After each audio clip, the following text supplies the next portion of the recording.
हैं एक साक्षात्कार। आज भारत का भाग नहीं है। वो भूमि इसीलिए दे दी गई थी। फिर तो हर देश से अव्यवस्था से जो आना चाहिए, इसके लिए भारत के दरवाजे खोल लो। भारत कहां बचता है? अखंड भारत के जो लोग हिस्सा थे और जिन पर धार्मिक प्रताड़ना हुई है, उसको शरण देना मैं मानता हूं हमारी नैतिक जिम्मेदारी है और हमारी कॉन्स्टिट्यूशनल रिस्पॉन्सिबिलिटी। और स्मिता जी, आप आंकड़े की गहराई में जाइए।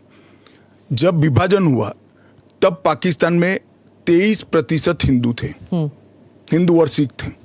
आज 3.7% बच गए। कहां गए सारे? इतने सारे तो यहां आए नहीं। धर्म परिवर्तन हुआ, अपमानित किया गया, दोयम दर्जे के नागरिक के नाते इनको रखा गया। कहां जाएंगे ये लोग? क्या देश इसका विचार नहीं करेगा? देश की पार्लियामेंट इसका विचार नहीं करेगी? देश की पॉलिटिकल पार्टियों ने इनका विचार नहीं करना चाहिए?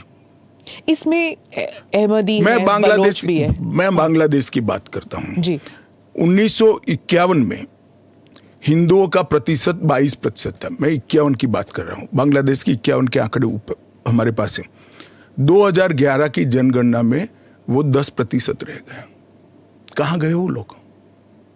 अफगानिस्तान 1992 के पूर्व, मैं 92 के आंकड़े मेरे पास लगभग 2 लाख सिख और हिंदू थे और आज करीब 500 बच गए। क्या इन लोगों को अपनी बिलीफ से जीने का अधिकार नहीं है?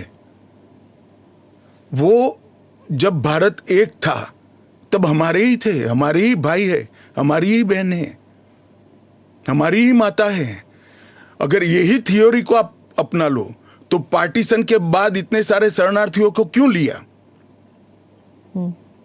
उसका भी तर्क नहीं है फिर तो वही मैं पूछूंगी कि आपने कहा कि धर्म के आधार पर दूसरा मुल्क बना, वहां पर शिया और अहमदी, बलोच, ये भी तो प्रताड़ित है वहां पर। देखिए, वो प्रताड़ना आंकड़ों के आधार पर इतनी सिद्ध नहीं की जाती और पूरी दुनिया में ये सारा ब्लॉक मुस्लिम ब्लॉक माना जाता है। आप मेरी बात समझ कर चलिए। और शिया, अहमदिया वो तो छोड़िए, मुसलमान को भी अधिकार है यहाँ एप्लीकेशन करने का। हमारे संविधान ने रास्ता खोला है, वो एप्लीकेशन कर रेफ्यूजी के तौर पर। ना रेफ्यूजी के तौर पर नहीं। हाँ। नागरिकता लेने के लिए अप्लाई कर सकते हैं। भारत सरकार इनकी भारत की सुरक्षा और भारत की बाकी सारी चीजों को देखते हुए उसका निर्णय करेगी। अच्छा, तो एक रास्ता किसी के लिए बंद नहीं है।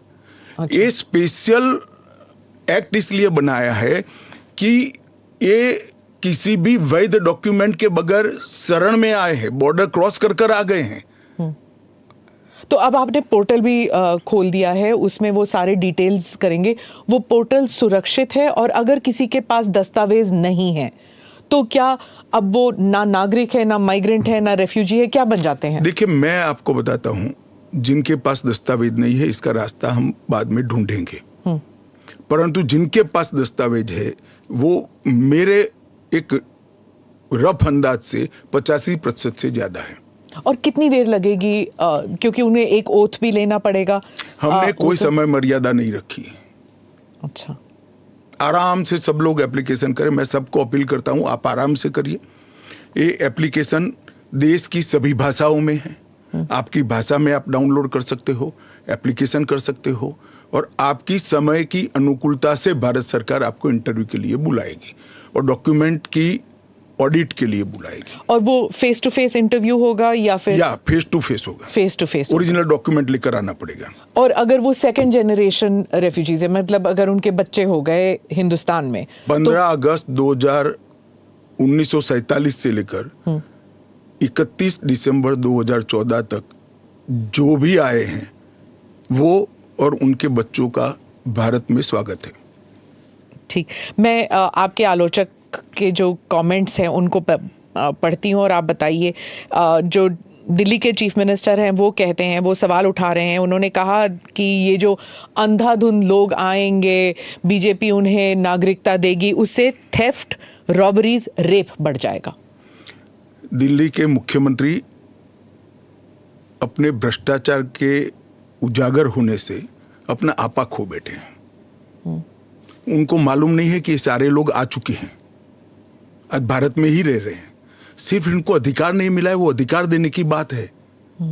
2014 तक जो आ गए इनको नागरिकता देनी है। और इतनी ही चिंता है तो वो क्यों बांग्लादेशी घुसपैठियों की बात नहीं करते हैं, रोहिंग्यास का विरोध क्यों नहीं करते हैं? क्योंकि वो वोट बैंक की पॉलिटिक्स कर रहे हैं। दिल्ली के चुनाव उनके लिए लोहे के चने चबाने जैसे हैं, इसलिए वोट बैंक की पॉलिटिक्स कर रहे हैं। नौकरी का कहां सवाल है, वो ऑलरेडी यहां है। और बांग्लादेशी नौकरी का अधिकार नहीं मार रहे हैं क्या? रोहिंग्यास नहीं मार रहे हैं? इनके लिए तो आप कभी नहीं बोले भाई। सिर्फ जो हिंदू शरणार्थी आए हैं, जो बौद्ध शरणार्थी आए, जो जैन, पारसी और क्रिश्चियन शरणार्थी, इसी का विरोध कर रहे हैं। वो यही कह रहे हैं कि आप अपने नागरिकों को नौकरी नहीं दे पा रहे हैं और इनको आप स्मिता जी वो पार्टीशन के बैकग्राउंड को भूल गई हैं। शायद उनको जो निराश्रित आए थे, जो रेफ्यूजीज आए थे, इनके परिवार के साथ एक चाय पीनी चाहिए। अरबों खरबों रुपए की संपत्ति छोड़कर रेफ्यूजी बनकर यहां आए थे, दिल्ली के बाजार में सब्जियों की दुकान लगाई थी।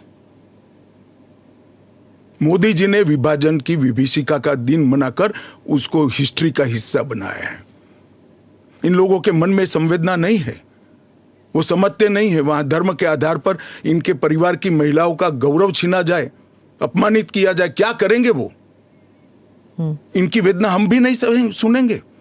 50 में आ गए, 60 में आ गए, 70 में आ गए, 80 में आ गए, आज भी नागरिकता नहीं है। बच्चों को अस्पताल में दाखला नहीं मिलता है, ढंग की नौकरी नहीं मिलती है, छुट भैया नौकरी करते हैं, अपने नाम से प्रॉपर्टी नहीं ले सकते हैं, मतदान नहीं कर सकते हैं। क्यों? क्या गुनाह है उनका? विभाजन का फैसला उन्होंने नहीं किया था, कांग्रेस पार्टी ने किया था। और उस वक्त सब ने कहा था कि जो आएंगे उसको हम नागरिकता देंगे। अब अपने वादे से मुकर जाना मैं मानता हूं कि हमें तो कम से कम मंजूर नहीं है।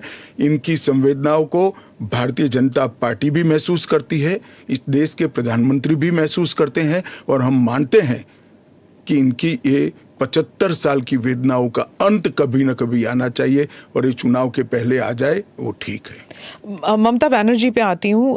चीफ मिनिस्टर ने कहा है कि बीजेपी जो है ये हिंदू मुसलमान का खेल कर रहे हैं, और उन्होंने ऑडियंस को कहा कि आपकी प्रॉपर्टियां छिन जाएंगी, आपके बच्चों का एजुकेशन खत्म हो जाएगा, आपको डिटेंशन कैंप में भेज दिया जाएगा, और डिटेंशन कैंप ऑलरेडी हैं।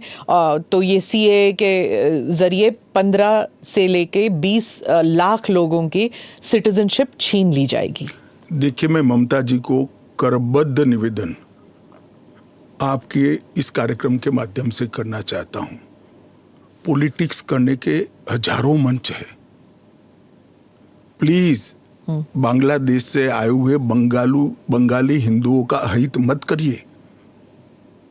आप खुद बंगाली हैं। बांग्लादेश से जो बंगाली हिंदू आए हैं, इनको नागरिकता देने के लिए एक कानून है। ममता जी को मैं खुली चुनौती देता हूं, इस कानून की धारा में से किसी की नागरिकता छीनने की एक धारा वो बता दे सार्वजनिक रूप से। वो खौफ पैदा कर रही है, हिंदू और मुसलमानों के बीच में विखवाद कराना चाहती है, अपनी वोट बैंक का कंसोलिडेशन करना चाहती है। ममता जी, इसको मत रोकिए, करने जैसा काम है, घुसपैठ रोकिए। नहीं रोक रही है वो नहीं कर रही, आप हमें कोऑपरेट नहीं कर रही। आसाम में कंप्लीट घुसपैठ रोक गया क्योंकि वहां भारतीय जनता पार्टी का शासन है। किस तादाद तक घुसपैठ हुआ है और कब से हो रहा है? देखिए, इसके अधिकृत आंकड़े जब तक कोऑपरेट न करे, ढूंढना बहुत दिक्कत होती है, क्योंकि कलेक्टर के हाथ में पूरा मसनद। और डिटेंशन कैंप की बात, अगर वो दिन दूर नहीं है जी, वो दिन दूर नहीं है कि वहां पर भी भारतीय जनता पार्टी की सरकार आएगी और हम इसको कड़ाई से रोकेंगे। इसीलिए तो आपको चाणक्य कहते हैं पॉलिटिक्स। नहीं, मैं मानता हूं कि अगर इसी प्रकार की पॉलिटिक्स आप करेंगे, इतने महत्वपूर्ण राष्ट्रीय सुरक्षा के मुद्दे के साथ अपीसमेंट की पॉलिटिक्स कर घुसपैठ होने देंगे, जो शरणार्थी आए हैं उनको नागरिकता देने का विरोध करेंगे, तो जनता आपके साथ नहीं रहेगी। ममता जी को शरणार्थी और घुसपैठिए दो शब्द के बीच का अंतर ही मालूम नहीं है। मालूम नहीं है या जान के नहीं कर रही? अब मैं तो जो बोलती है वो सच मानता हूं, इसलिए कह रहा हूं मालूम नहीं है। डिटेंशन कैंप के बारे में बताइए, इसके बारे में बहुत गलतफहमी आ रही है। ऐसा है, आप स्मिता जी इतनी जागरूक पत्रकार है, देश की जानी मानी पत्रकार है, आप भी स्वयं एक बार सीएए को पढ़ लेती, इसके रूल्स को पढ़ लेती तो मालूम पड़ता इसमें कोई कैंप की प्रोविजन ही नहीं। जो इलीगल माइग्रेंट्स हैं, अगर उनके पास कोई दस्तावेज नहीं है, उन्हें वापस अपने देश भेजने से पहले उन्हें डिटेंशन कैंप में रखा जाता है। ये आपने डिटेंशन एरिया में, जेल में नहीं डाल सकते, ये आपने 2019 में मुझे समझाया था एक इंटरव्यू में। सीएए में डिटेंशन कैंप नहीं है, इसी को लेकर मैं सवाल पूछ रही हूँ कि अगर सीएए के तहत वो लोग नहीं आते तो वो कहाँ जाएंगे, क्या होगा उनका? नहीं, उनकी व्यवस्था होगी ना। 100 लोगों का प्रॉब्लम है तो उसमें से 85 का तो अभी क्लियर हो रहा है, बाकी का आगे सोचेंगे। तो कितने लोग होंगे आपके हिसाब से? लाखों में, करोड़ों में, हजारों में, कैसे, कितने लोग हैं? देखिए, ढेर सारे लोग हैं, इसकी कोई गिनती नहीं है। वो जब एप्लीकेशन आएगी, और बहुत सारे लोग, ये जो मिस कैंपेन चल रहा है, अपप्रचार चल रहा है, इसके कारण शायद एप्लीकेशन करते हुए भी डरेंगे। मैं सबको आश्वस्त करना चाहता हूं, आप यहां पर अप्लाई कर दीजिए। नरेंद्र मोदी गवर्नमेंट पर भरोसा रखिए, आपको रिट्रोस्पेक्टिव इफेक्ट से सिटीजनशिप दी जाएगी। आपका अवैध तरीके से भारत में आना इस शरणार्थी के रूप में आपको स्वीकृति ये कानून दे रहा है। इसका कोई क्रिमिनल केस आप पर होगा नहीं, और आपकी भारत में की हुई सारी एक्टिविटी को भी वैधता प्रदान की जाएगी। तो किसी को डरने की जरूरत नहीं है। उनके पास एक्स्ट्रा राइट्स होंगे या इक्वल राइट्स होंगे या कम राइट्स होंगे? इक्वल राइट होंगे, वो भारत के नागरिक माने जाएंगे। मेरा और आपके जितना ही अधिकार उनका होगा। एक और बात थी, वो एक तो गलतफहमी, अप्रचार कहिए या जो भी है, या कंफ्यूजन ही कहिए, कि असम में सीएए लागू होगा या नहीं होगा, और एनआरसी और सीएए ये इनका क्रॉसिंग है कि नहीं, इंटर देखिए, असम में जो एनआरसी की ऑर्डर हुए वो सुप्रीम कोर्ट ऑफ इंडिया की, इसका सीएए से कोई लेन देन नहीं है।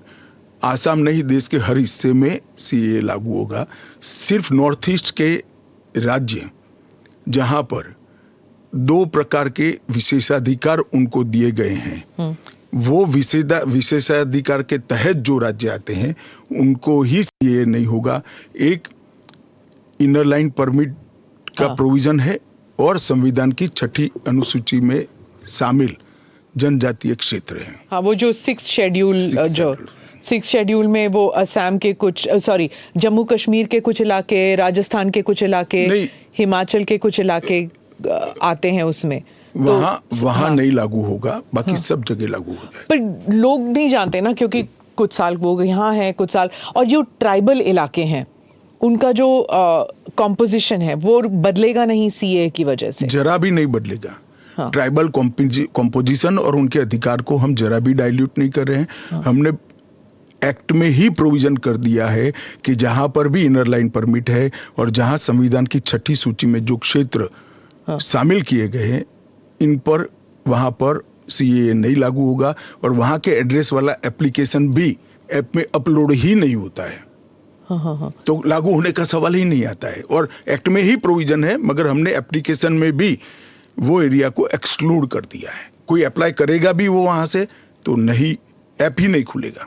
पर वो कहीं और जाके अप्लाई कर सकता है ना? तो वो भारत के नागरिक तो बन ही सकते हैं। हाँ, अच्छा, ओके। वो संविधान की 6ठी अनुसूची में सुरक्षित क्षेत्रों के नागरिक नहीं बन सकते। इनर लाइन परमिट से सुरक्षित क्षेत्रों के नागरिक नहीं बन सकते, वो भारत के नागरिक बन ही सकते हैं। आपने कहा हर जगह लागू होगा। केरल, तमिलनाडु, पश्चिम बंगाल, इन तीनों राज्यों ने कहा है कि हम यहाँ पर लागू नहीं होने देंगे। क्या उनके पास ये अधिकार है कि वो लागू नहीं करने देंगे? वो भी समझ रहे हैं कि उनको अधिकार नहीं है। हमारे संविधान के अनुच्छेद 11 में संसद ने नागरिकता के बारे में कानून बनाने का अधिकार केवल और केवल भारत की संसद को दिया गया है। एक केंद्र का विषय है, केंद्र और राज्यों का साझा विषय नहीं है। तो नागरिकता के बारे में कानून और कानून का इम्प्लीमेंटेशन, वो दोनों हमारे संविधान की 246/1 एक अनुच्छेद के माध्यम से इसको शेड्यूल 7 में डाला गया है, जो केंद्र की इसकी तमाम शक्तियां केंद्र को दी गई है। पर जैसे वेरिफिकेशन वगैरह है, पूरा जो ग्राउंड पे तो चेकिंग होगी ना, वो सब तो स्टेट गवर्नमेंट ही करेंगे। क्या वेरीफाई करना है? सिर्फ पोर्टल के थ्रू? वो तो इंटरव्यू में लेकर आएंगे कि मैं बांग्लादेश से आया हूं, देखिए मेरा पुराना डॉक्यूमेंट है। और वो राज्य में नहीं होगा इंटरव्यू? इंटरव्यू राज्य में भी हो सकता है, भारत सरकार करेगी। तो कोऑपरेशन की जरूरत नहीं है, क्योंकि ये करना ही होगा। मैं मानता हूं चुनाव के बाद सब कोऑपरेट करेंगे। ये पॉलिटिक्स के लिए गलत प्रचार कर रहे हैं, अपीसमेंट की पॉलिटिक्स। और क्या यहाँ मतलब बांग्लादेश, अफगानिस्तान, पाकिस्तान के जो शरणार्थी हैं, क्या वो तमिलनाडु में गए हैं? वहां पर मतलब स्टालिन इसको इतना बड़ा भाई मैं कोई पॉसिबिलिटी छोड़ना नहीं चाहता। हाँ। एक भी है तो उसको नागरिकता देंगे। जी। जयराम रमेश, कांग्रेस के नेता, ने कहा है कि ये अनकॉन्स्टिट्यूशनल है। शशि थरूर कहते हैं कि अगर कांग्रेस जीत जाती है इलेक्शन या इंडिया अलायंस जीत जाती है तो ये सीएए को रिपील कर दिया जाएगा। क्या कहेंगे आप? देखिए, उनको भी मालूम है कि इंडिया अलायंस सत्ता में नहीं आना है। मैं आज आपके चैनल पर कहना चाहता हूं, सीए के कानून को भारतीय जनता पार्टी की सरकार लाई है, नरेंद्र मोदी सरकार लाई है। इसको रिपील करना असंभव है। हम पूरे देश को जागरूक करेंगे और रिपील करने वालों को कहीं पर स्थान ही न मिले, इस स्थिति होगी। और जहां तक असंवैधानिक होने का सवाल है, वो आर्टिकल अनुच्छेद 14 का हवाला देते हैं। वो भूल जाते हैं कि अनुच्छेद 14 में 2 अपवाद रखे हुए हैं। एक रीजनेबल क्लासिफिकेशन का अपवाद है और दूसरा कानून के उद्देश्यों के साथ लॉजिकल संबंध होना चाहिए। तो वो आर्टिकल 14 का वायोलेशन नहीं करता है। इसमें रीजनेबल क्लासिफिकेशन बहुत स्पष्ट है कि जिन लोगों पर भारत के पुराने हिस्सों में आज वो विभाजन के कारण देश से कटे हैं, अफगानिस्तान, पाकिस्तान और बांग्लादेश में, जिन लोगों पर धार्मिक प्रताड़ना होने के कारण जो भारत की शरण में आए हैं, उसके लिए एक कानून है। तो रीजनेबल क्लासिफिकेशन बहुत स्पष्ट है और इसलिए ये पूरी तरह से संवैधानिक कानून है। एक और क्रिटिसिज्म है, महबूबा मुफ्ती कहती हैं कि ये सुप्रीम कोर्ट में जो है उसकी सुनवाई अभी बाकी है, तो इतनी जल्दबाजी क्यों? देखिए, हर कानून को कोई सुप्रीम कोर्ट में स्टे करेगा तो कानून का इम्प्लीमेंटेशन नहीं होगा। सुप्रीम कोर्ट के सामने न्याय मांगने के लिए जाना और सुप्रीम कोर्ट ने स्टे देना 2 अलग बात है। इस कानून पर सुप्रीम कोर्ट का कोई स्टे नहीं है। 4 साल से लोग गए हैं, अभी लंबित है, मगर सुप्रीम कोर्ट ने इसके इम्प्लीमेंटेशन पर कुछ स्टे नहीं दिया है। मैं महबूबा जी को पूछना चाहता हूं, 370 पर 1951 में ही सुप्रीम कोर्ट में अर्जी हो गई थी, फिर क्यों इतने समय तक आप एंजॉय किए भाई? आप बताएंगे देश की जनता को? जब आपके पक्ष की बात होती है तब नैतिकता के पैरामीटर्स बदल जाते हैं। ऐसे नहीं होता है। देश का एक संविधान है, परंपराएं हैं, अदालतों की परिपाटी है, इसके हिसाब से देश चलता है। वो संविधान के बारे में बात करें तो यूबीटी जो ग्रुप है शिवसेना की, वो कहते हैं कि आपकी विफलताओं को छुपाने के लिए मेरा उद्धव जी से रिक्वेस्ट है कि कानून चाहिए या न चाहिए वो स्पष्ट करो पहले। क्या उद्धव जी बोल सकते हैं कि कानून नहीं आना चाहिए? मैं आज उनका आह्वान करता हूं, देश की जनता के सामने, महाराष्ट्र की जनता के सामने स्पष्ट करें कि सीएए नहीं होना चाहिए। हिंदू शरणार्थियों को, बौद्ध शरणार्थियों को, जैन, बौद्ध और क्रिश्चियन शरणार्थियों को नागरिकता नहीं मिलनी चाहिए। एक बार उद्धव जी स्पष्ट करे जरा। आपका इशारा बात आई वॉस आप कर रहे हो, टाइमिंग का सवाल दिख रहा, तत्व का क्यों चर्चा नहीं करते हो? आपका इशारा बाल ठाकरे की तरफ। नहीं, मेरा तो उनकी ओर है। बाल ठाकरे साहब तो अब रहे नहीं, वो स्पष्ट करे, क्योंकि वो पहले बोलते थे जो नहीं, पार्लियामेंट में भी बोले हैं। अब उनको अल्पसंख्यकों के वोट चाहिए। अपीसमेंट की पॉलिटिक्स इसलिए आज उद्धव ठाकरे कर रहे हैं। हम नहीं कर रहे। हमारा डे वन से स्पष्ट स्टैंड है कि भारत के कटे हुए हिस्से से जो शरणार्थी आए हैं, ये 3 देशों से धार्मिक प्रताड़ना के कारण आए हैं। वहां के जो अल्पसंख्यक आए हैं, उनको इस देश को नागरिकता देनी चाहिए। ओवैसी साहब पे आ जाती हूँ, जो आपके हमेशा ही स्पीक्स अगेंस्ट यू, तो उनके बारे में वो खुलकर ही कह रहे हैं कि ये एंटी मुस्लिम है। क्या तर्क है आपका? एंटी मुस्लिम कैसे है? कि आप सिर्फ मुसलमानों को एक उसको आपने क्राइटेरिया बना दिया, ये मैं वो कह रहे हैं। क्राइटेरिया ये बना है कि जिस पर धार्मिक प्रताड़ना होती है इसको देंगे, और अगर वो मुसलमान और भारत के पुराने हिस्से से मुसलमानों पर इसलिए धार्मिक प्रताड़ना नहीं हो सकती कि तीनों देश घोषित इस्लामी स्टेट है। कौन करेगा धार्मिक प्रताड़ना? कौन करेगा इस्लाम के अनुयायियों के साथ? ये तीनों देश घोषित इस्लामिक स्टेट है, इनके नाम के अंदर है, इनके संविधान में है। पर मैं फिर से वही पूछूंगी कि अगर आप ईसाइयों को दे सकते हैं, अगर आप पारसीज को दे सकते हैं जो इस्लामिक नहीं है, और अगर उन पर हो रहा है, तो फिर आप why can't you give it मुसलमानों को क्यों नहीं? देखिए, ऐसे तो फिर दुनिया भर से देश में जो आए सबको नागरिकता दे। तो अमेरिका तो करता है ना, सबको ले हम भी लेता है। करते हैं, अप्लाई करे वो घुस कर नहीं आ सकते। उनको ऑफिशियल एयरपोर्ट से, ऑफिशियल पोर्ट से, ऑफिशियल लैंड पोर्ट से आने की परमिशन ही नहीं है, इसलिए बेचारे घुस कर आते हैं, शरण में आते हैं। अमित भाई, वो आपका एक वो इंटरव्यू बार बार लूप पे चल रहा है हर जगह कि क्रोनोलॉजी समझिए, सीए के बाद एनआरसी आएगा। देखिए, ऐसा है स्मिता जी, सीए का कानून अभी चर्चा पर है। एक, इसमें एनआरसी का कोई प्रोविजन नहीं है। 2, इसमें किसी की नागरिकता छीनने का कोई प्रोविजन नहीं है। 3, अगर विपक्ष को ये चाहिए कि उनसे चर्चा हो, तो कोई भी कानून करने से पहले और बाद में संसद में चर्चा होती ही है। तो दोनों को मिक्सअप कर आप क्या लेना चाहते हो? अभी सिर्फ सीए चर्चा में है। जैसे सीए को इतना वक्त लगा, जिस तरह फार्म लॉज को रोल बैक किया गया क्योंकि सच अ लॉट ऑफ बैकलैश, तो क्या अगर इंटरनेशनल प्रेस में आने लगे और अगर यहाँ पर सड़कों पर लोग उतर आए, तो क्या ये भी वापस ले लिया जाएगा? देखिए, सीए का कानून कभी वापस नहीं जाएगा, और भारत की नागरिकता सुनिश्चित करना ये भारत का विषय है, भारत की संप्रभुता का निर्णय है। इसके साथ हम कोई कॉम्प्रोमाइज नहीं कर सकते। जब हम ट्राइबल एरियाज की बात करते हैं, अभी आपने कहा कि जो 6 शेड्यूल और जो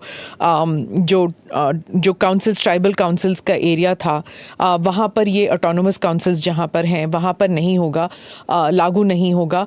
इन एरियाज में जो है डेवलपमेंट होता नहीं है क्योंकि इतने सारे लेवल्स ऑफ गवर्नेंस होते हैं वहाँ पर। आप 2 दशक पहले की बात कर रही हैं। हाँ, आज वहाँ जाकर आइए, मोदी जी ने पूरे नॉर्थ ईस्ट में एयरपोर्ट वगैरह, हाँ, एयरपोर्ट बना दिए, रेल पहुंचने को आ गई, रोड बना दिए, हर घर में बिजली पहुंच गई, शौचालय पहुंच गया, हर घर में स्वास्थ्य की सुविधाएं पहुंच गई, गैस का सिलेंडर पहुंच गया, शिक्षा की भी उच्चतम शिक्षा संस्थान आज नॉर्थ ईस्ट में एस्टैब्लिश हुए हैं। जो पोर्टल से जब इनको नागरिकता मिलेगी, इससे उनको क्या क्या सुविधाएं मिलेगी? क्या आम नागरिक की तरह, या फिर जैसे उनको ये दिखाना पड़ेगा कि हाँ सीएए के तहत हमको नागरिकता मिली है? क्या ये अलग आइडेंटिटी? ना, वो भारत के आम नागरिक की तरह ही भारत के नागरिकों की सूची में सम्मान के साथ समाहित हो जाएंगे, और उनको मेरे और आपके जितना ही अधिकार होगा। वो चुनाव भी लड़ सकते हैं, एमएलए भी बन सकते हैं, एमपी भी बन सकते हैं, मुख्यमंत्री या केंद्र सरकार के मंत्री भी बन सकते हैं। राहुल गांधी जो न्याय यात्रा में बार बार सीए भी उठा रहे हैं और बाकी विषयों पर भी सरकार पर आरोप लगाते हैं कि अपनी विफलताओं को छुपाने के लिए कभी सीए लागू कर रहे हैं। मेरा आपसे रिक्वेस्ट है जी, कांग्रेस में आपकी अच्छी खासी पहुंच है, इस विषय पर राहुल जी से एक बार चर्चा करके डिटेल पूछ लो जरा। वो चर्चा नहीं कर रहे हैं ना, वो मीडिया को वहां पर कह रहे हैं कि मीडिया जो है वो चर्चा नहीं करना चाहती क्योंकि वो हमारे हाथ बंधे हुए हैं, हमारा मुंह बंद है। नहीं, मगर इस कमरे में बैठकर आपको इंटरव्यू करे सीए पर और समझाए, जो वो बोल रहे हैं वो इतना समझा दे जनता को। राजनीति के अंदर आपके निर्णय को जस्टिफाई करने की जिम्मेदारी आपकी होती है। जैसे मेरी सरकार का फैसला ऐसी है, इसके बारे में मेरी पार्टी के तर्क, मेरी गवर्नमेंट के तर्क और क्यों ये देश के हित में है मुझे समझाना पड़ता है। जरा राहुल गांधी जी आपके इसी कमरे में आकर देश को समझा दे कि क्यों विरोध में है। आप कहते हैं कि ये राजनीतिक नहीं है, लेकिन आपके जो राजनीतिक स्पीचेस हैं तेलंगाना में, आपने कहा जब आप अपने वायदे गिनते हैं कि ये वायदे हमने पूरे किए, तो सीए भी उसमें है, तो इसमें राजनीतिक कहाँ से हो गया? तो फिर आपके तो हमारा एक वादा था कि देश के अर्थतंत्र को सुधारेंगे, तो क्या अर्थतंत्र मत सुधारो, पॉलिटिक्स कर रहे हो। फिर राजनीतिक कहाँ से हो गया? हम मानते हैं सीए देश के हित में है, इनका अधिकार है, इसलिए हमने दिया है। पॉलिटिक्स कहाँ से? वो भी कहना देना चाहिए। अगर राजनीतिक फायदा है तो उनको कौन रोक रहा है? पर सीए पे तो बहस हुआ नहीं ना, वो पास हो गया, उसके बाद पास कैसे हो गया? पार्लियामेंट में पूरी बहस करी हमने। तो अगर 400 सीट आते तो क्या वो फुल लाइसेंस हो जाता है कि आपके हिसाब से कि जनता ने कहा कि हमने आपको 400 सीट दी है, अब आप जो भी देश हित में समझे वो करते जाइए। ऐसे लाइसेंस जिन्होंने उपयोग करे, हमने तो कभी नहीं करे। हमने तो जनता ने जब जब आशीर्वाद दिया बड़ी जिम्मेदारी के साथ देश चलाया, चाहे अटल जी हो चाहे नरेंद्र भाई हो। इंदिरा गांधी ने एक बार लाइसेंस का दुरुपयोग किया था और फिर स्वयं चुनाव हार गई थी। तो इसका भी मैकेनिज्म पड़ा है ना। जो लाइसेंस का दुरुपयोग करेगा उसका भी मैकेनिज्म है। हमारे 5 साल के बाद पब्लिक के सामने जाना है, यहां समाप्त नहीं हो जाता है। ये आप कह रहे हैं, लेकिन जैसे फॉरेन मीडिया को अगर आप देखें, वो कह रहे हैं कि एक के बाद एक जो आपने किया है, चाहे ट्रिपल तलाक हो, 370 हो, सीएए हो। एक सेकंड, फॉरेन मीडिया को पूछे उनके देश में ट्रिपल तलाक है क्या? नहीं है। उनके देश में मुस्लिम पर्सनल लॉ है क्या? उनके देश में एक भी स्टेट में 370 जैसा प्रोविजन है क्या? पर हमारे में हिंदू लॉ भी तो है, सक्सेशन लॉ है। इसका नाम हिंदू लॉ है, वो देश का नागरिक कानून ही है। फिर मैं उसी सवाल पे आती हूँ, चाहे सीए हो, यूसीसी हो, या यूसीसी नहीं, सीए हो, या फिर 370 हो, ट्रिपल तलाक हो, ये सब आपकी मेजॉरिटी की वजह से ये सब स्मूथली हो गया। अगर आप 400 लेकर आते हैं तो फिर तो कुछ और ही हो सकता है, इन द सेंस कि प्रीएम्बल तक आप बदल सकते हैं, सोशलिज्म हटा देंगे, सेक्युलरिज्म हटा देंगे। हमारे संविधान की रचना करते वक्त ये सारी चीजें बहुत सोच समझकर बनाई गई हैं। तो मुझे बताइए कि जब जवाहरलाल नेहरू जी की पूर्ण बहुमत होती थी, इंदिरा जी की होती थी, राजीव गांधी को 400 सीट मिल गई, तो उस वक्त सब उचित था? नहीं था ना, इसीलिए तो उन्हें हटा दिया गया। तो हम भी नहीं करेंगे, उचित नहीं करेंगे, हम संयम नहीं रखेंगे, सेल्फ डिसिप्लिन नहीं रखेंगे, तो हमें भी बदल देंगे। ये तो कोई तर्क नहीं हुआ। देखिए, नरेंद्र मोदी के पास, इस देश के प्रधानमंत्री के पास 10 साल का ए ग्रेड पास्ट रिकॉर्ड है और 25 साल का प्लानिंग है। 25 और साल 25 साल Total. का प्लानिंग उन्होंने बनाया है कि 15 अगस्त 2047 को भारत पूर्ण विकसित भारत होगा। और उन्होंने पहली बार सरकार की मदद से नहीं, देश के 130 करोड़ लोगों को आह्वान लेकर संकल्प करा है कि सभी लोग जुटे, और ये 25 साल भारत को महान बनाने के 25 साल है। और मुझे बड़ा गर्व है कि मेरे नेता के आह्वान पर पूरा देश आज इस संकल्प से संकल्पित होकर अमृत काल के लिए तैयार होकर खड़ा है। इसके साथ साथ इस देश में गुड गवर्नेंस, इस देश के अर्थतंत्र को दुनिया के प्रमुख अर्थतंत्रों में शुमार करना, दुनिया भर के टेक्नोलॉजी और R&D के लिए एक प्लेटफॉर्म बनाना, भारत को मैन्युफैक्चरिंग का हब बनाना, भारत को हर क्षेत्र में आत्मनिर्भर बनाना, इस देश की शिक्षा व्यवस्था को दुनिया के साथ और दुनिया से आगे ले जाने का प्रयास करना, ये सारी चीजें हमने करी है और ये भी हमारा एजेंडा है। मगर आप जब हमारे भाषण में से कुछ चुन लेती हो तो यही मुद्दे चुनती हो। अगर आप चुनाव जीतते हैं अगले 5 साल में, एजेंडा क्या होगा? चलिए, एजेंडा हमारा घोषणा पत्र आएगा, इसमें आ जाएगा। आपका बहुत बहुत धन्यवाद। चलिए, धन्यवाद।